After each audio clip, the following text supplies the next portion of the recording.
8:01 aqui no meu computador. Nós vamos dar início, damos boas-vindas a todos, todas que já estão aqui conosco, para nós termos mais uma live com o reverendo Marcos Popesca. A primeira live que nós tivemos, dia 5 de setembro, foi bem concorrida, tivemos mais de 80 participantes. Nós ficamos muito alegres com isso, e foi uma live muito importante, muito assim, proveitosa para todos nós. Eu, particularmente, gostei muito, e hoje tenho certeza que será tão boa quanto, com o tema luto, fases, tipos e abordagens, cuidado pastoral ao enlutado, tá? Então, sejam todos bem-vindos. Aos nossos alunos e alunas, não deixem depois de dar uma olhadinha lá nos avisos das atividades complementares, que ontem eu coloquei lá algumas observações de como, alguns esclarecimentos de como vocês podem aproveitar esta live como atividade complementar, na realidade esclarecendo algumas coisas que nós tínhamos já avisado anteriormente, tá bom? E qualquer coisa, falem depois com o professor tutor aqui na faculdade. Eu passo já a palavra para o reverendo Marcos Popesca. Seja bem-vindo, e eu agradeço a sua disposição de estar conosco nesta noite. Minha saudação, professor Enilson, demais irmãos, alunos da FATIP, alunas.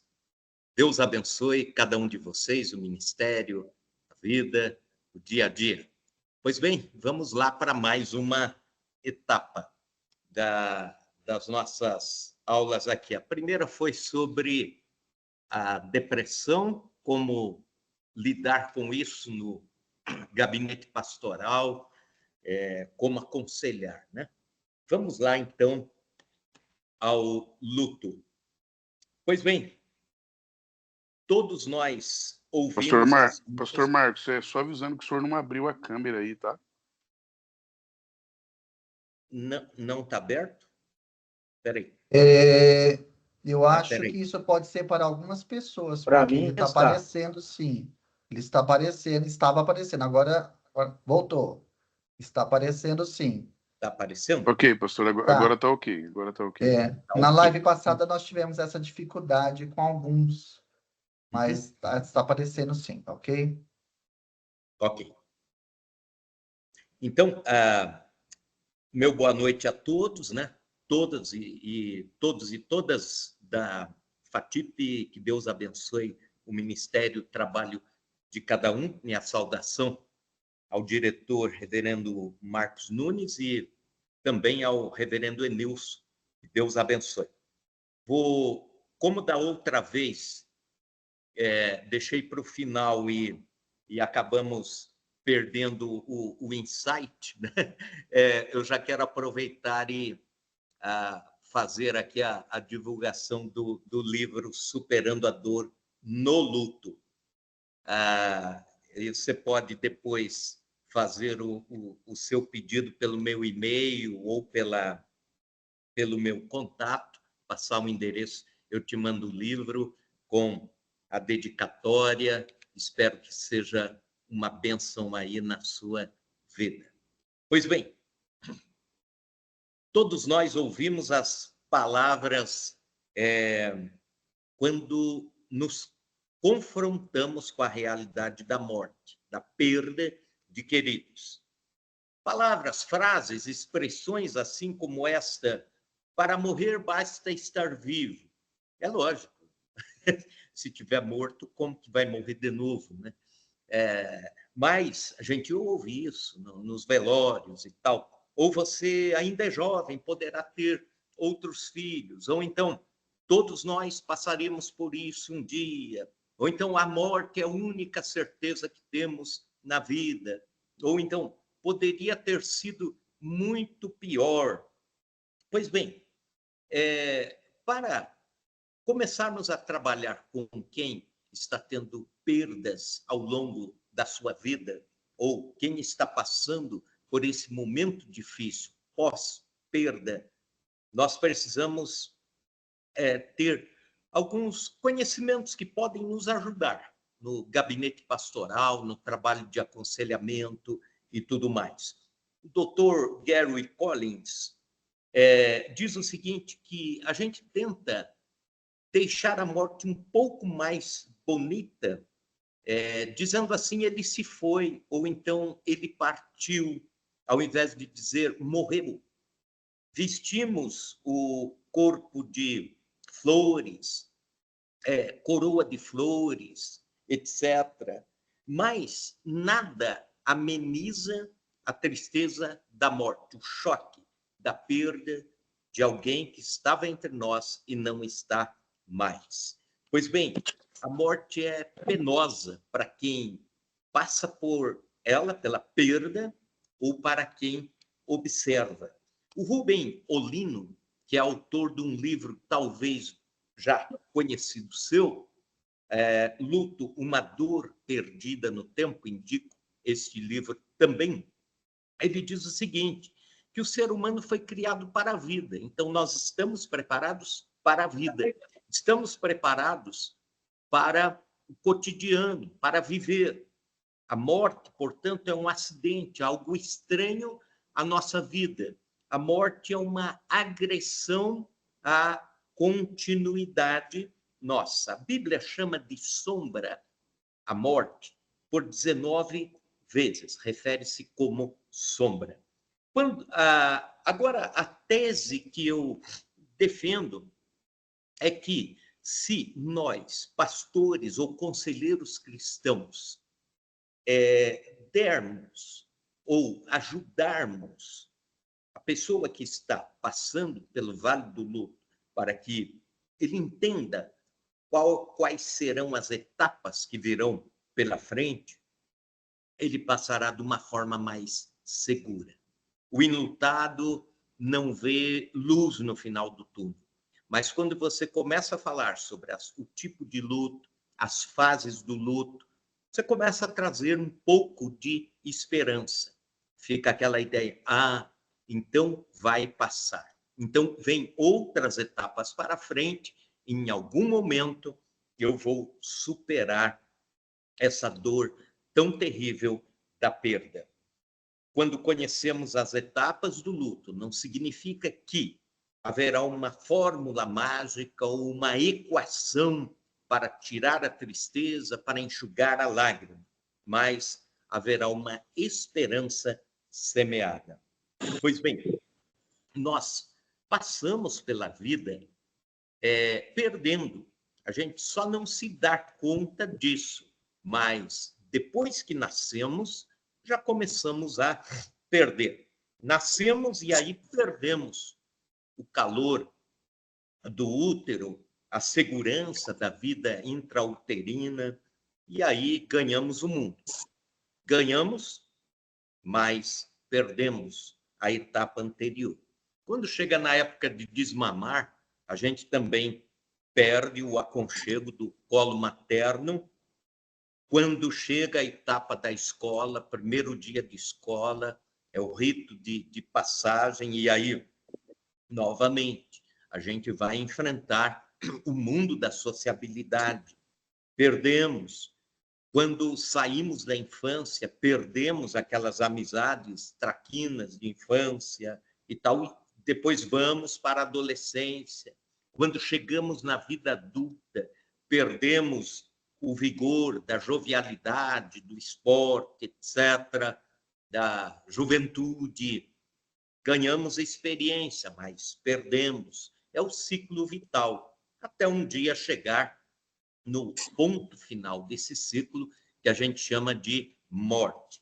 O Viktor Frankl, que eu já citei na live anterior, falando sobre o enfrentamento da depressão, é o pai da logoterapia, que ele fala também, entre outros, sobre morte, luto, falando de alguém que, quando passando pela perda, quando passando pela lágrima, quando passando pela tristeza ou sofrimento, busca o sentido para a vida nisso, encontrar o sentido para a vida no meio da perda. Isso parece uma busca meio masoquista, mas depois ele explica o seguinte, veja bem, o luto por um homem ou por um ser que amamos e depois perdemos, falo de algum modo sobreviver, né?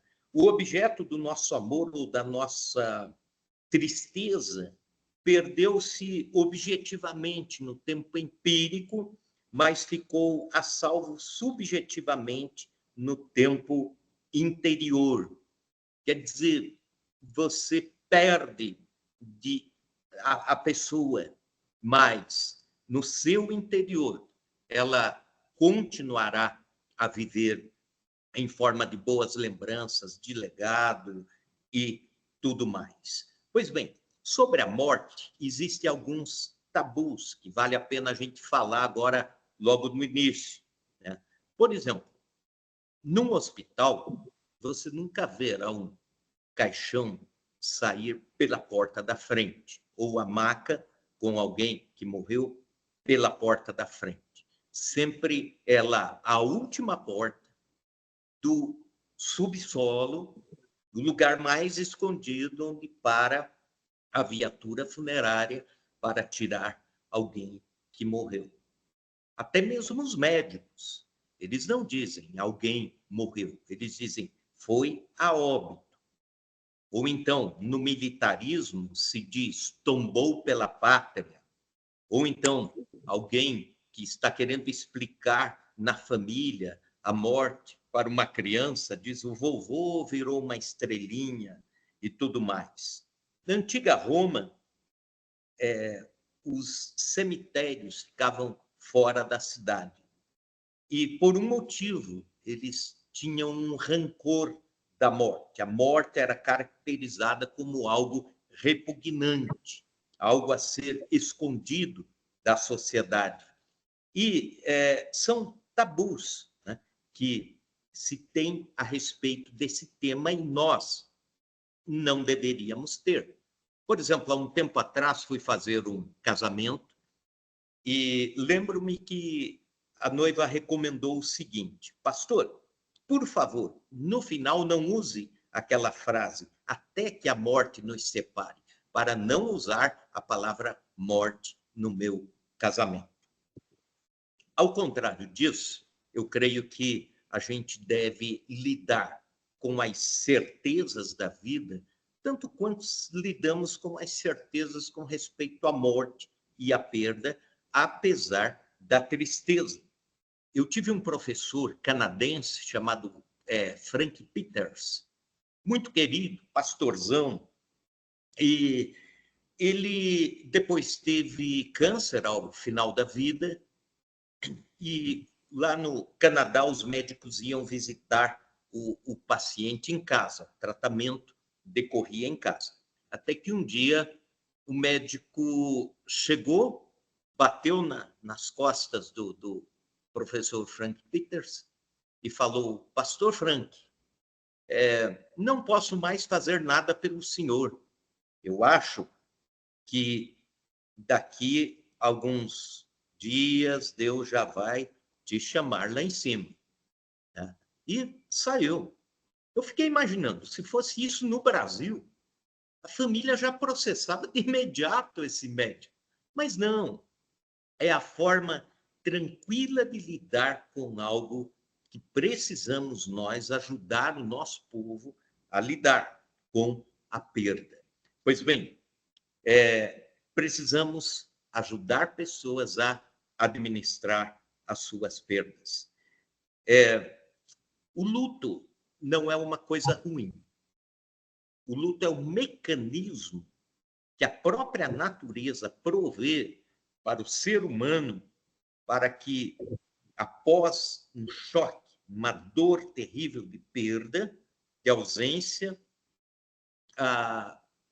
haja uma reconstrução de vida, haja uma em alguns ramos da psicologia se chama de ressignificação, mas eu preferia chamar de reconstrução pós-perda. E quem nos ajuda muito com isso, e a gente usa no livro, são as teorias de Viktor Frankl, que são as mais próximas do modelo bíblico, inclusive, neotestamentário, o da logoterapia. Então, a gente, após perder, após o infausto fato de perder alguém, perder a pessoa amada, nós passaremos por esse processo chamado luto. Então, o luto não é algo a ser vencido, é algo a ser vivido, né? Por isso que o livrinho mudou de nome. Antes a primeira edição era Superando a Dor do Luto. Aí eu pensei, alguma coisa está errada com isso. Dá a impressão que o luto é uma coisa ruim. O luto é uma reconstrução, é um processo de reconstrução. Então, aí a mudança do nome, Superando a Dor no Luto, quer dizer, durante o luto. Algumas diferenças aqui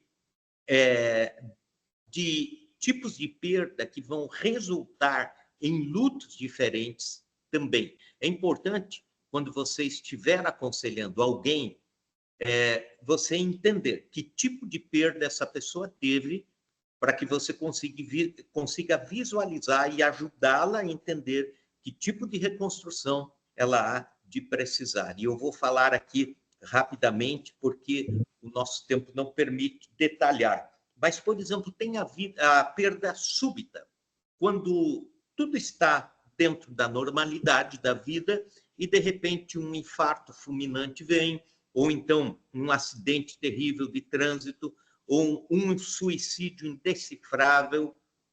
Albert Sul, que é um especialista nessa área de suicídio, e ele escreve até um livro que já está traduzido, Superando a Dor do Suicídio. Ele diz o seguinte, que quando alguém morre, nós temos um processo de tristeza, de luto.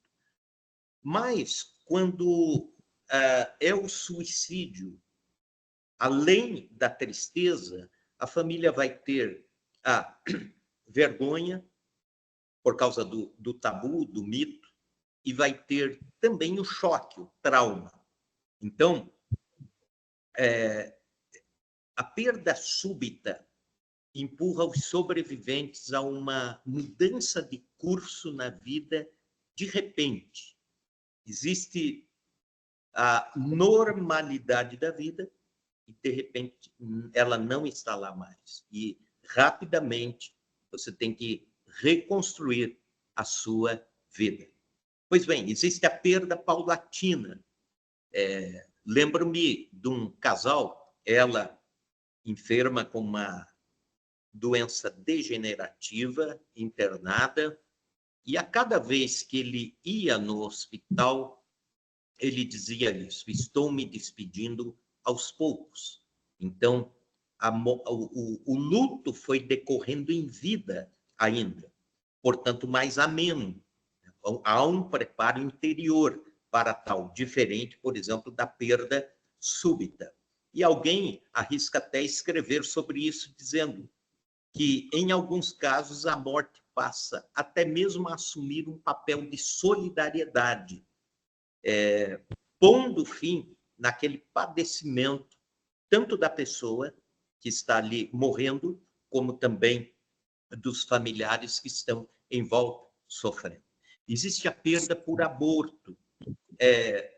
Querendo ou não, existe luto pós-aborto, porque as roupinhas do neném já estavam comprados, o sonho, o ideal, o quarto decorado, a mamãe já alisava a barriga, já conversava com a criança, e, de repente, veio a perda. É um luto, é um processo de luto a ser respeitado pela família e a ser acompanhado pelo ministro, pelo pastor, pelo conselheiro cristão. Uma médica que fez uma pesquisa sobre esse tema deixa os seguintes dados, né? De que 60 senhoras que tiveram perdas por aborto na juventude, dentro de uma pesquisa que ela fez, descobriu que que algumas, devido ao trauma e à dor contida e à falta de oportunidade de externar a tristeza, nunca mais conseguiram engravidar. Existe a perda do filho adolescente, que é diferente, por exemplo, da perda de um filho adulto. O choque é maior, a família fica mais desestruturada, inclusive os pais padecem uma desorganização dentro do lar quando um filho adolescente morre. É considerado um luto, uma perda violenta, desproporcional do que quando, por exemplo, sepultamos os nossos pais, adultos, velhinhos, né? Então, existe aquela ideia de que algo pode ser dito ou orientado pelo conselheiro ou pelo pastor a um casal que perdeu um adolescente. Algumas dicas aqui, por exemplo, um casal resolveu plantar uma árvore em homenagem ao filho adolescente. E juntos, a cada ano, eles visitam a árvore, instalaram lá uma plaquinha em homenagem ao filho. É uma forma de a dor se esvair. Outro casal, por exemplo, ia ao colégio a cada ano, colégio onde estudou o filho adolescente, para visitar o colégio, estar junto com os que foram os colegas e professores e tudo mais, como forma de celebrar a memória. São opções para amenizar a dor da perda. Perda por suicídio. O suicídio é a forma mais cruel de alguém dizer adeus. Não há uma chance para apelação, para reconsideração. O suicídio é uma declaração pública de protesto contra a vida, contra pessoas, contra situações, e gera, na maioria das vezes, um misto de culpa e fracasso.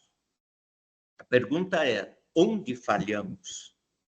Ou por que isso aconteceu? A doutora Karina, considero ela, Karina Fukumitsu, como sendo a maior suicidóloga do Brasil. Tenho os livros dela, já assisti palestras, etc. Ela estuda há décadas este fenômeno. E ela diz o seguinte: o impacto ocasionado pelo suicídio provavelmente permanecerá por toda a vida dos sobreviventes, podendo seus efeitos, inclusive, irem para outras gerações. É um misto de vergonha, de trauma, a perda potencializada, e o suicídio não acaba com a dor de quem foi. Pelo contrário, gera muita dor para aqueles que ficaram e sobreviveram. E o que normalmente o pastor ou o conselheiro cristão precisa lidar com uma família sobrevivente de um suicídio é o esvazie-se das culpas. Finalmente, na última instância, a decisão de tirar a própria vida foi individual, não foi dos familiares, foi da pessoa que resolveu tirar a sua vida, porque normalmente ficam culpas e você vai precisar lidar com estas culpas. Do choque ao sepultamento. Pois bem, quando ouvimos falar, a pessoa morreu, agora foi. É aquele choque. O chão sai de debaixo dos nossos pés. Corpo e mente ficam anestesiados. Existem diferentes formas de alguém expressar esse choque. É importante o pastor saber isso, porque daqui a pouco nós vamos falar sobre como dar a notícia. Bom, vamos lá. Alguns têm o choro incontido, outros é o pranto catártico, outros grito de dor, o desmaio. Alguns ficam em silêncio, parados, estáticos, como estátuas. E nessa hora, não há palavras que amenizem. Não tente ficar assim, dogmatizando, levando versículos bíblicos nessa hora. Não. Essa hora é o abraço, uma breve oração e deixa a pessoa chorar, gritar. É o momento dela, é a dor dela, é o direito dela. Existem pessoas que expressam raiva, tristeza, socam a mesa, batem a cabeça na porta.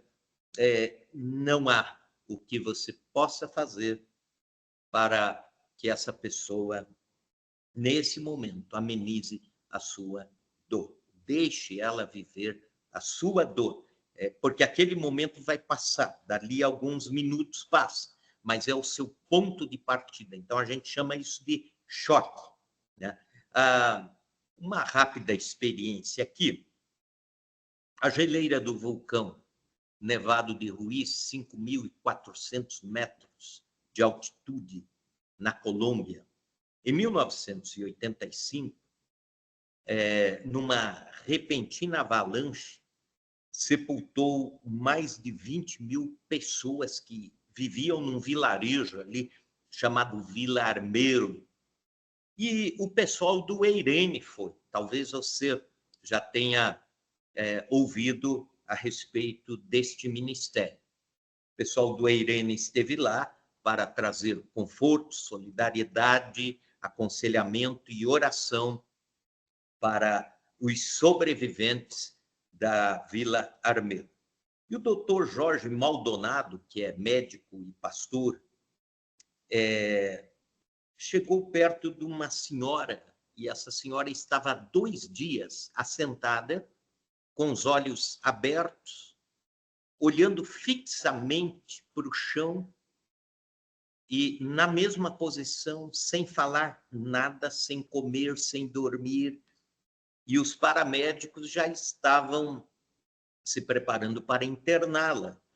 E o doutor Jorge Maldonado assentou-se ao lado dela e disse, e ficou ali, mais ou menos 40 minutos.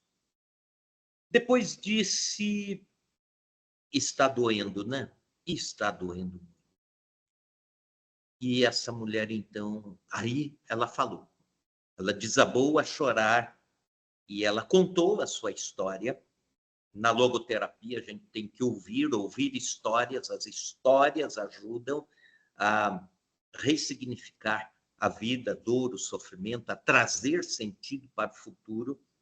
E ela começou a contar a sua história de que ela se mudou para a Colômbia porque perdeu seus pais na infância, reconstruiu a vida com muita pobreza, muita dificuldade na Vila Armeiro, e agora, com a geleira levando embora a sua casa, ela perdeu o filho, perdeu a casa, perdeu o esposo, e estava ali a segunda perda de tudo na sua vida. E alguém até arriscou perguntar para o pastor e médico, por que tanto sofrimento, né? Aí ele respondeu, a resposta dele muito sábia. Se alguém tem alguma resposta sábia para o dilema do sofrimento humano, vai dar essa resposta para essa senhora. Eu não tenho essa resposta. Eu apenas choro com ela. E, por vezes, é isso que o pastor precisa fazer. O pastor, a pastora, o missionário, chorar. Não negue a dor do choque. Se for o caso, chore junto com a pessoa. Mas é apenas a presença, não tente dogmatizar. Certa senhora que eu atendi, ela dizia, olha, eu perdi meu esposo há 3 anos e meio, num acidente automobilístico. Mas no dia do sepultamento, não me deixaram chorar, me deram calmantes, psicotrópicos, ansiolíticos, etc. E aí eu fiquei meio dopada. E dias depois, quando caiu a ficha, ele já estava sepultado e eu não tinha como ir chorar por ele. Pois bem, deixe a pessoa sentir o choque. Como dar a notícia? Então, pastores, padres, conselheiros, psicólogos, médicos, por um código de sociedade, já são as pessoas que vão para dar a notícia sobre a morte de alguém para familiares que ainda estão desinformados, seja por telefone ou pessoalmente, melhor se for pessoalmente. Mas a notícia se dá rapidamente, se deve dizer, com rápidas palavras, a notícia triste e depois trabalhar as reações. Não é um momento para ficar em espiral, né? Falando demais. Normalmente eu faço assim, eu digo, querido irmão ou irmã, em muitas ocasiões já estivemos juntos para cultuar, para celebrar, para conversarmos sobre coisas da vida, tomar mate e dar risada, mas hoje a minha missão é sisuda, é triste. Eu venho como pastor e amigo trazer-lhe a pesarosa notícia de que, e aí a notícia. Também é importante saber se a pessoa a quem você está dando a notícia tem a saúde fragilizada, tendência a infartar, algo assim, uma gravidez de risco. Então, é necessário estar acompanhado de um enfermeiro, um médico, um profissional de saúde. E a parte transicional, a frase, né? Como lá nos sermões da homilética, frase de transição, né? Eu não tenho uma notícia boa para dar. Ou então recebi o telefonema do hospital dizendo que, ou então, olha, não existe uma forma tão fácil de contar aquilo que eu preciso te falar.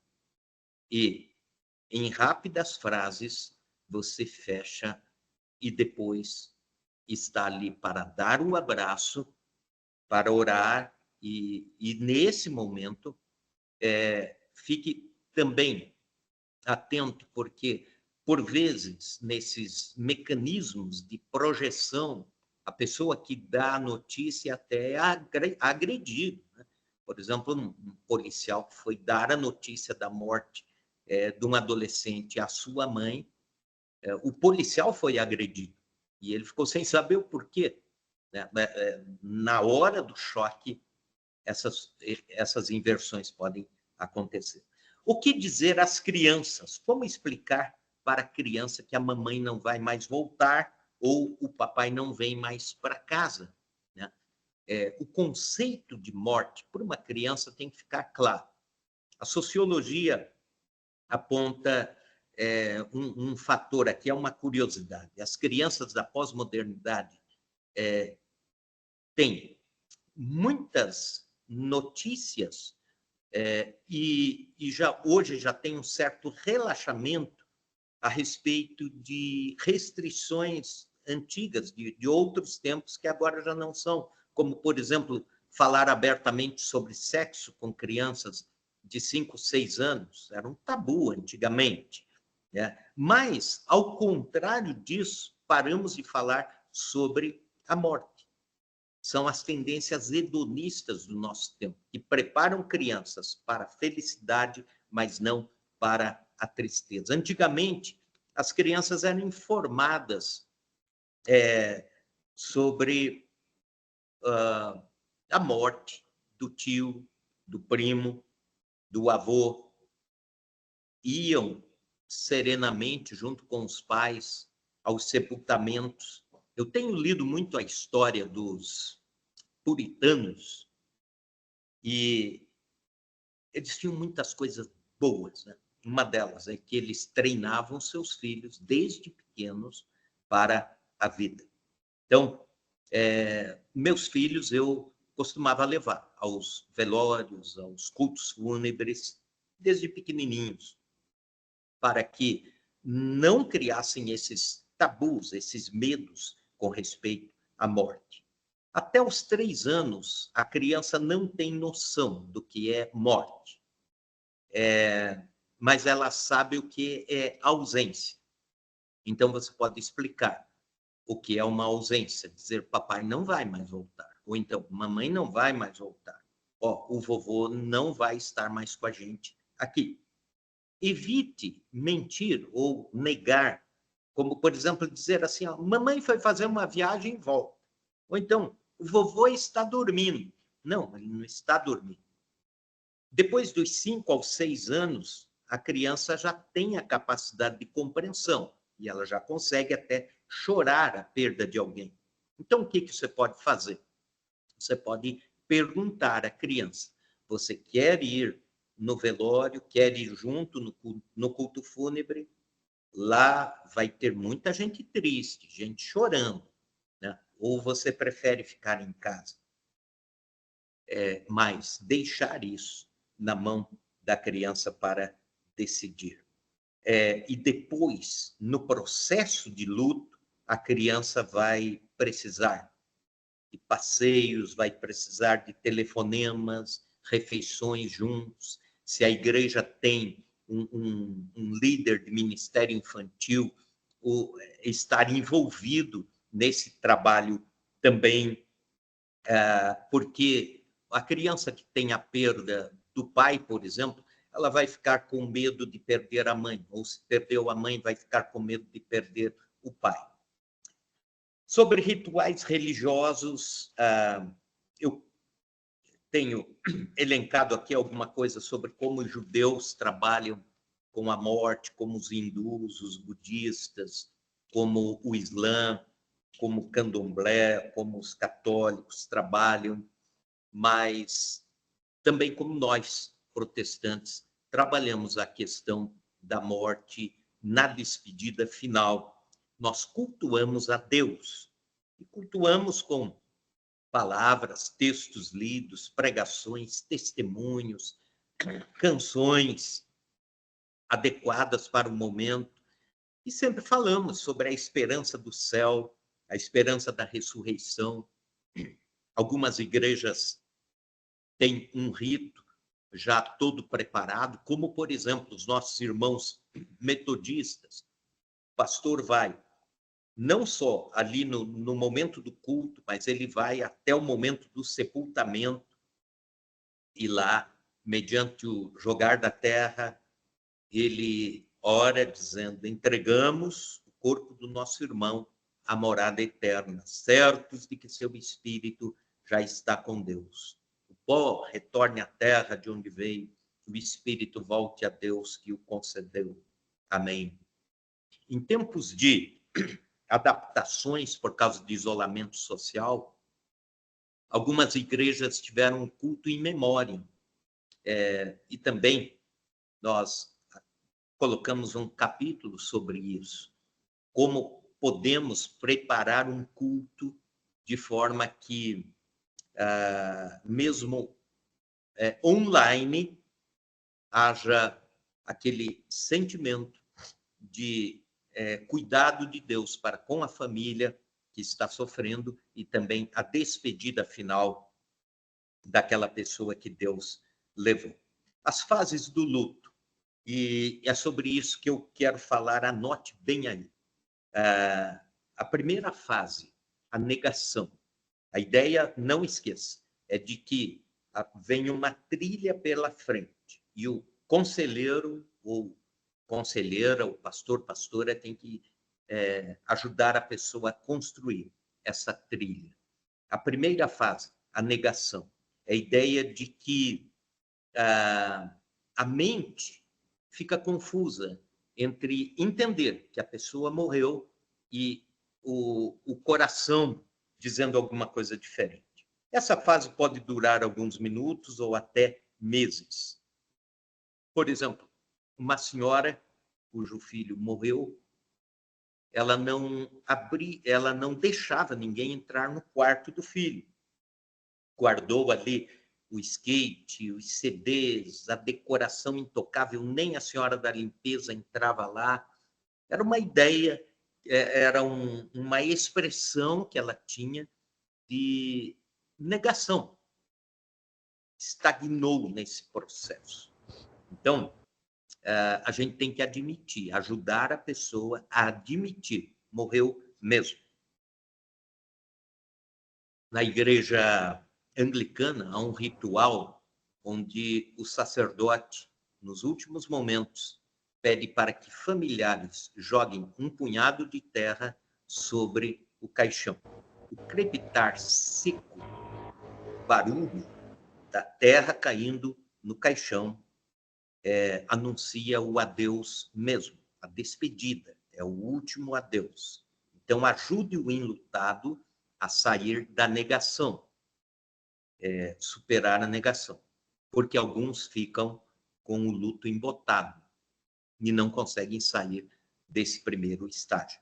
O segundo estágio é a ira, aquela raiva, a indignação. Alguns dias depois, começa aquela ideia, alguém é culpado. Tem erro médico aqui, tem um acidente lá, alguém poderia ter feito alguma coisa diferente e não fez. Ou então, até a ideia, onde estava Deus que deixou isso acontecer?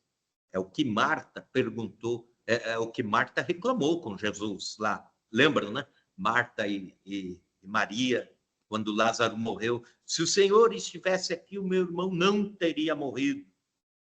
Alguém precisa pagar por isso. Existe a culpa contra si mesmo, também a ira contra si mesmo. Eu poderia ter feito outro trajeto, a tragédia não teria acontecido. Ou então eu deveria ter ouvido mais, ou deveria ter trocado de hospital. E aquele sentimento de culpa. Ajude o seu aconselhando a tirar a culpa. Na maioria das vezes infundada. A morte é uma tragédia. Ninguém quer matar alguém, né? Com algumas exceções, é lógico, mas é tragédia, né? Então é um medo infundado. Ou então aquela frase, mas isso foi injusto. Ela vem na hora da ira, na fase da ira. Não é justo morrer tão jovem, ou então tanta gente ruim aí vivendo, e essa pessoa tão boa, acaba a vida tão cedo, né? Porque justamente com ele, escute isso, a morte não é nem justa nem injusta, ela simplesmente é, assim como a vida, não é nem justa nem injusta, ela simplesmente é. E vem, né? Creio que ficar cavocando esses elementos de justiça ou injustiça frente à morte só aumenta a dor. Então, como nós passamos pela fase da ira, ajude seu aconselhando a sair da ira, perdoando alguém que foi culpado da morte, ou perdoando a ele mesmo se ele se acha culpado. Perdoar é deixar ir, é liberar, é soltar a amarra. O perdão é libertador nesse estágio do luto. Vem o terceiro estágio, que a gente chama de negociação ou barganha. A pessoa está tão fragilizada que começa a negociar com Deus. Se eu pudesse ter essa pessoa de volta, eu prometo que faria o bem para outras tantas pessoas. Se eu pudesse ter de volta tal pessoa, eu trataria melhor, né? Que chance eu tenho?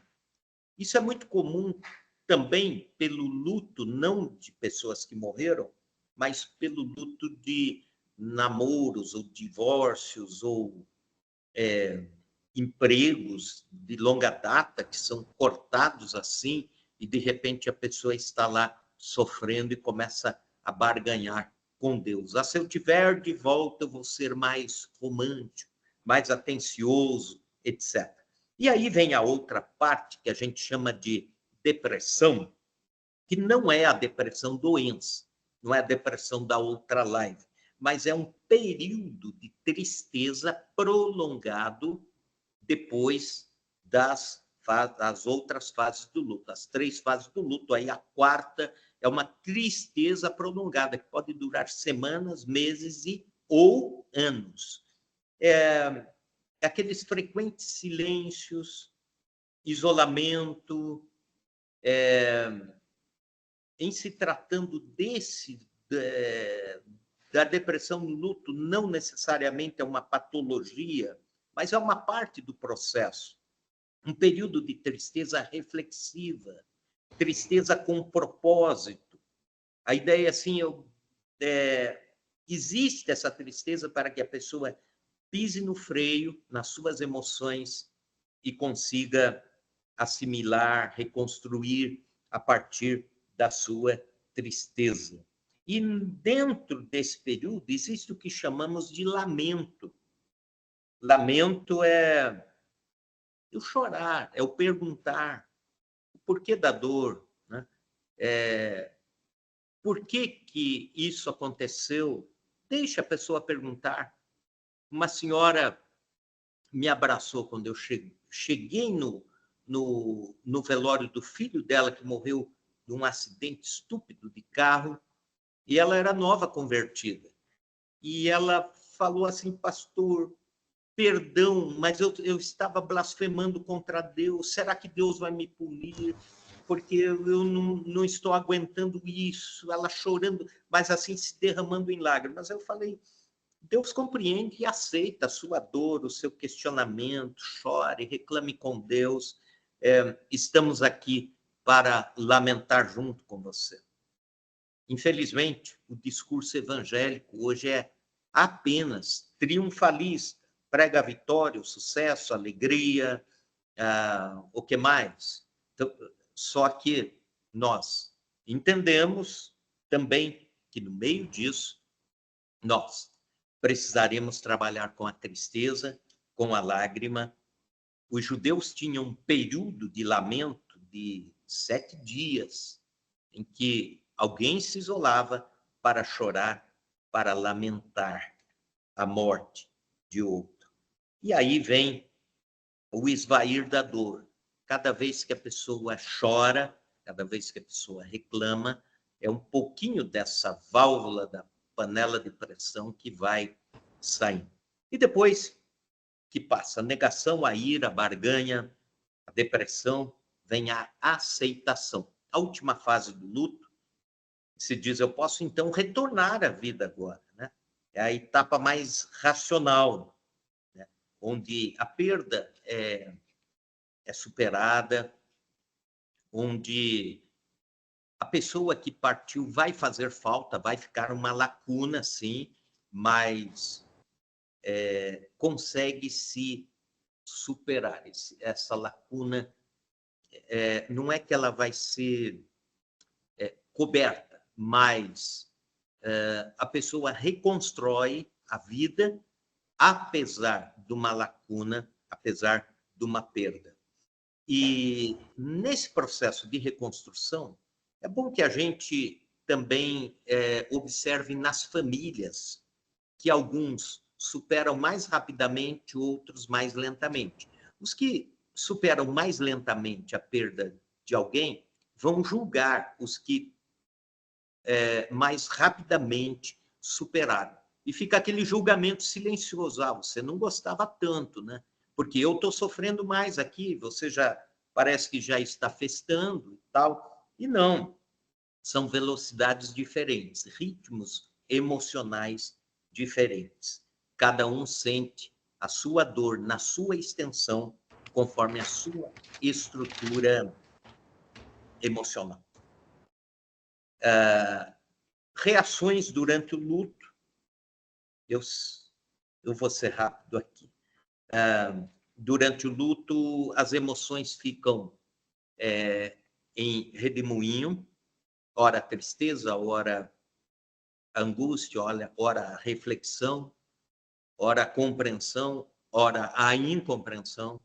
A verdade é que a dor está colocando as emoções em colapso, né?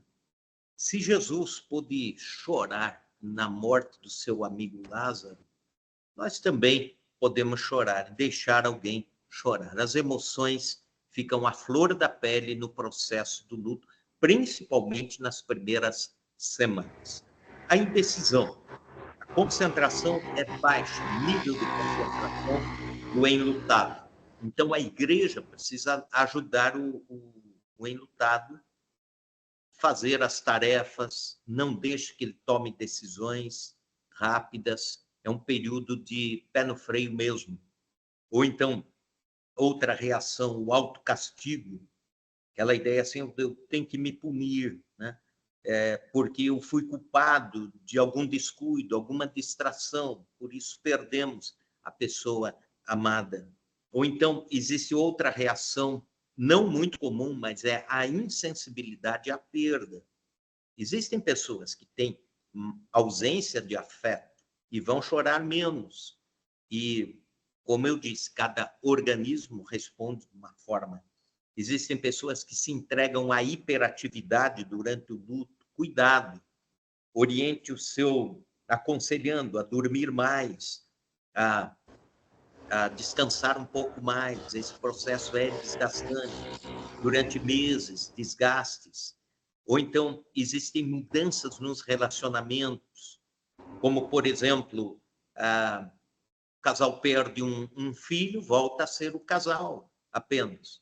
Ou então, o casal, um dos cônjuges morre, o outro volta a ser solteiro do dia para a noite. Isso muda os relacionamentos da família, né? Porque, por vezes, existem aquelas pessoas que juntam, catalisam, e de um momento para o outro não estão mais lá. Existem as reações físicas, o enlutado fica fragilizado e pode ter funções digestivas alteradas, circulatórias, glandulares, pode sofrer desmaios, ofegância, respiração curta, falta de ar, dor no peito, dor de cabeça, falta de apetite, perda de sono. E aí o pastor ou a pastora deve rapidamente orientar: vá no médico, faça um check-up, vá no cardiologista, veja como está a sua dieta nesse momento, ajude a pessoa nesse momento. Às vezes, nem os familiares estão cientes do sofrimento físico do enlutado. Existe também o luto patológico, identifique isso. É aquela ideia da pessoa que estacionou no luto, luto embotado, não foi nem para frente nem para trás. Por exemplo, conheci uma senhora que durante 20 anos chorava abraçada à foto da filha, visitava semanalmente o túmulo da filha, vez ou outra usava o cardápio da filha para fazer o almoço ou a janta, isso durante 2 décadas, luto estacionado. Principalmente quando há aquelas ligações de alma, que a gente chama popularmente, né? Na terapia se chama de relação fusionada, aquele vínculo pactual entre irmão e irmã, o pai ou filho e tal. E, por fim, a reorientação da vida. A família precisa estar junto no Dia dos Pais, no Dia das Mães, no Natal, na Páscoa. Um lugar vai estar lá vazio, mas eu sempre, quando termino o culto fúnebre, dou essa palavra aos familiares: olha, durante pelo menos 2 anos, fiquem mais juntos, fiquem mais próximos. Porque 75% dos pais que perdem um filho se divorciam nos próximos 5 anos. Isso é estatístico. O índice de morte nos primeiros 5 anos é 6,5% mais alto em pessoas enlutadas do que o normal. O índice de suicídios de pessoas enlutadas, pasmem, é 242% mais alto do que a população normal.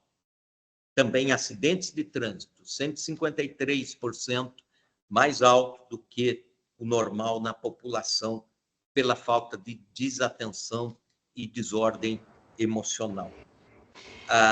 Então, o enlutado precisa de cuidados e a igreja precisa cuidar do enlutado, não apenas orando, mas estando junto, acompanhando, olhando as necessidades. Todos nós cristãos temos a certeza da vontade de Deus, isso ampara a nossa vida espiritual. Sabemos que a morte não é uma separação eterna para aqueles que servem a Deus. Jesus venceu a morte, não significa que não vamos morrer, mas quando morrermos sabemos para onde vamos, né? O evangelista Moody pregou sobre a morte, sobre o céu, e duas senhoras em Chicago, depois do culto, falaram: o senhor está preparado para morrer hoje, se necessário? Ele era muito bem-humorado, ele deu risada assim, falou: não estou preparado, não. E elas ficaram bravas com ele. Mas o senhor acabou de pregar sobre a morte e tal. Aí ele falou: olha, hoje eu estou preparado para viver. Quando chegar o momento da morte, Deus vai me preparar para morrer. E, coincidentemente ou não, 2 semanas depois, ele infartou. E aí foi a senha dele, a vez dele. E ele disse nas suas últimas palavras: a terra se distancia, os céus se abrem. Se isso é a morte, ela não é um problema, ela é uma doçura. E aí ele encerra dizendo: chegou o dia da minha coroação. Dessa forma ele foi para o lar eterno. Ajude o seu aconselhando a entender que a morte é preciosa aos olhos de Deus quando se trata daquele que serviu a Deus. E 2 tentações precisam ser vencidas, vez ou outra, na vida de alguém que ainda está fraco na fé, que precisa ser aconselhado a respeito da morte de outrem. A primeira tentação é: espero que Deus tenha uma boa explicação, porque senão eu vou amargar o coração contra Deus. É mais ou menos o que o Epícoro dizia lá na Grécia Antiga, que era o profeta do prazer, né? Mais ou menos o tempo que a gente vive. E ele tinha esse paradoxo: Deus ou quer impedir os males e não pode, ou pode e não quer. Ou não quer e nem pode, ou quer e pode. Se quer e não pode, é impotente, o que é impossível a Deus. Se pode e não quer, é invejoso, o que, do mesmo modo, é contrário a Deus. Se nem quer nem pode, é invejoso e impotente, portanto, nem sequer é Deus. Se pode e quer, que é a única coisa compatível com Deus, de onde provém, então, a existência dos males? E por que ele não impede? Essa pergunta, recorrentemente, de formas diferentes, nós temos que responder. E pode se tornar uma tentação para alguém cair da fé em processo de luto. Ou então, a amargura, né? Que é aquela agressividade contra a vida, contra Deus e tudo mais. Finalmente, oriente a pessoa enlutada, dizendo: vai passar. A razão está afirmando: vai passar, mas a alma é teimosa. Ela vai perguntando logo: quando vai passar? Encerro como uma historinha. O súdito amava muito o rei, mas o súdito era pobre, o rei era rico. Chegou o aniversário do rei, o súdito disse: eu quero dar um presente para o rei. Mas o que eu vou dar? Cavalo, ele já tem os melhores. Uma roupa, ele já tem as melhores. A carruagem, ele já tem a melhor do reino. Aí foi conversar com um sábio. O sábio disse: dê um anel para o rei. Mas um anel, o rei já tem os melhores anéis. Não, esse anel vai ser diferente. Por que diferente? Dentro do anel, você vai colocar as palavras em letras garrafais. Isso também passa. Quando o rei voltar eufórico das batalhas vencidas, todo festejante, fale para ele: tire o anel e leia. Isso também passa. Quando o rei voltar abatido, com parte do seu exército dizimado, diga para o rei, tire o anel e leia. Isso também passa. Isso significa que, ao longo da vida, nós teremos ganhos e perdas. A euforia passa, a tristeza e o luto passam também. Então, a dor no luto é um processo superável, não é algo que a natureza não consiga ajudar alguém a superar. E muito mais nós, cristãos, conhecendo os conceitos das Escrituras sobre a eternidade, conhecendo os cuidados de Cristo por nós, podemos ajudar pessoas dizendo, isso também passa. Que Deus os abençoe, nos abençoe. Né? Não esqueçam de depois pedir o livro Superando a Dor no Luto. Aliás, está concorrendo ao prêmio de melhor na categoria. Professor, com a palavra.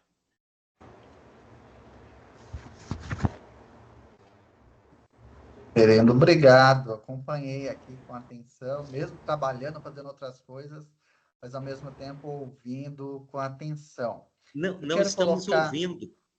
Não? Fala mais alto. Não estão ouvindo? Os outros estão ouvindo? Eu estou ouvindo. Estão ouvindo? Então, Reverendo, Agora eu quero agradecer aí a participação do irmão. E eu vou colocar uma questão que foi colocada pela Daniela Bueno.